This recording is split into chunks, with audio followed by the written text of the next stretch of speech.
As dawn breaks over Jerusalem, young King Solomon sits alone in the dimly lit chamber, his father David's faded scrolls clutched tightly in his hands. The weight of the crown presses heavily upon his brow, casting a long, ominous shadow across the stone floor. He gazes out at the city he must rule, his heart filled with doubt and fear. "How can I lead a nation," he whispers, "when I barely understand my own heart?" The silence offers no answer, only the echo of his father's legacy. At the altar of Gibeon, Solomon kneels in prayer, the smoke of burnt offerings rising into the heavens. His voice trembles as he pleads, "Lord, grant me wisdom to govern your people, for I am but a child in understanding." Suddenly, a beam of divine light pierces through the temple curtains, illuminating his face. A sense of peace washes over him, and he knows his prayer has been heard. The weight of his crown feels lighter, replaced by a glimmer of hope. In the grand throne room, two women stand before Solomon, their voices rising in a heated argument over a newborn child. The king listens intently, his eyes narrowing as he weighs their words. Suddenly, he raises his sword, its blade glinting in the sunlight, streaming through the windows. One woman weeps uncontrollably, while the other stands frozen in fear. "Cut the child in two," he commands, revealing the true mother's heart. Wisdom has spoken, and the court falls silent. In a sunlit scriptorium, Solomon dictates his Proverbs to a group of scribes, their feather pens scratching diligently on papyrus. The air is filled with the scent of ink and honeyed figs placed beside the ink pots. "The fear of the Lord is the beginning of wisdom," he declares, his voice steady and sure. The scribes nod, capturing his words with reverence.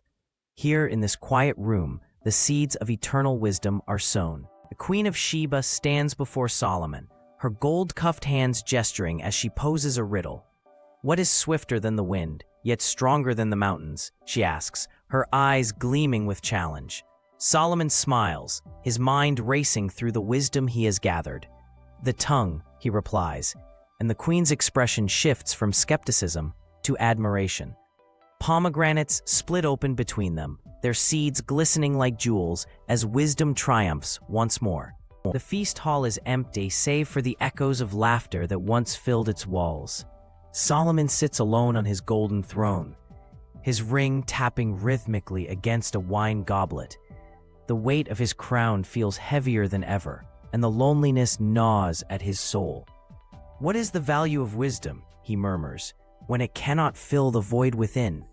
The silence answers with a chilling reminder of his isolation. In the shadowed chambers of his palace, Solomon's foreign wives sway him toward idolatry. Statues of Asherah loom in the corners, their eyes cold and unyielding. His crown lies discarded on a silk pillow, a symbol of his straying heart. Wisdom is but a whisper now, he thinks, as the allure of false gods clouds his judgment.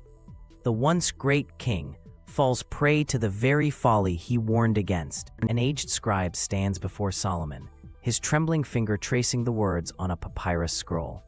"Pride goes before destruction, and a haughty spirit before a fall," he reads, his voice steady but filled with sorrow. Solomon's heart sinks as he realizes the weight of his own teachings. The wisdom he once cherished now judges him, and the truth cuts deeper than any sword. A torn scroll of Deuteronomy lies on the table, its edges frayed and worn. Storm clouds gather over Jerusalem, casting a dark shadow over the city. God's warning echoes in Solomon's mind. "Your kingdom will be torn from you, for you have forsaken my covenant." The weight of his failures presses down on him, and the once great king bows his head in sorrow. An elderly Solomon sits in a quiet room, his wrinkled hands smoothing sand over a clay tablet. The wind blows through the open window, scattering dry leaves across the floor. "Wisdom returns," he whispers, "but too late to save my legacy." His heart is heavy with regret, yet a glimmer of hope remains. The Proverbs he once wrote will echo through the ages, a testament to the rise and fall of a king who sought wisdom but lost his way.